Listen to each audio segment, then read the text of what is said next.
नमस्ते। आज देश की उच्च शिक्षा से जुड़ी एक बहुत बड़ी और अहम खबर सामने आई है। सुप्रीम कोर्ट ने यूजीसी के नए इक्विटी रेगुलेशंस 2026 पर फिलहाल रोक लगा दी है। कोर्ट का कहना है ये नियम साफ नहीं है और समाज को जोड़ने की बजाय कहीं न कहीं बांट सकते हैं। आज मुख्य न्यायाधीश सूर्यकांत की अध्यक्षता वाली बेंच ने यूजीसी इक्विटी रेगुलेशंस 2026 के लागू होने पर तुरंत स्टे लगा दिया है। कोर्ट ने साफ कहा है, जब तक इस मामले पर अंतिम फैसला नहीं आ जाता, तब तक 2012 के पुराने नियम ही लागू रहेंगे। इतना ही नहीं, केंद्र सरकार और यूजीसी दोनों को नोटिस भेजकर जवाब मांगा गया है। इस मामले की अगली सुनवाई 19 मार्च 2026 को होगी। सुनवाई के दौरान सुप्रीम कोर्ट ने कुछ बेहद गंभीर सवाल उठाए हैं।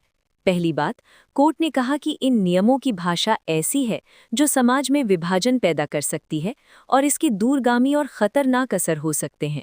दूसरी बात, कोर्ट ने खास तौर पर नियम 3C पर सवाल उठाया, जहां भेदभाव की परिभाषा केवल SC, ST और OBC तक सीमित कर दी गई थी।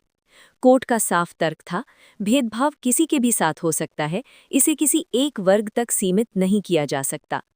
तीसरी और सबसे अहम बात, बेंच ने कहा कि ये नियम अस्पष्ट हैं और अगर ऐसे ही लागू हुए तो इनका दुरुपयोग भी हो सकता है। ये पूरा विवाद शुरू हुआ 13 जनवरी 2026 को, जब यूजीसी ने ये नए नियम जारी किए। इसके बाद देश भर के कॉलेजों और यूनिवर्सिटीज़ में विरोध शुरू हो गया। छात्रों की मुख्य आपत्तियां थीं, नियमों में भेदभाव की परिभाषा एक तरफा है, जनरल कैटेगरी के छात्रों को कोई स्पष्ट सुरक्षा नहीं दी गई, झूठी शिकायत करने वालों के लिए कोई सख्त सजा तय नहीं थी, हर कॉलेज में बनने वाला इक्विटी स्क्वाड छात्रों को कैंपस पुलिसिंग जैसा महसूस हो रहा था। सुप्रीम कोर्ट के इस फैसले से उन छात्रों और शिक्षकों को बड़ी राहत मिली है जो इन नियमों को असंतुलित और भेदभावपूर्ण मान रहे थे। अब सवाल ये है, क्या सरकार इन नियमों में बदलाव करेगी या इन्हें पूरी तरह वापस ले लिया जाएगा?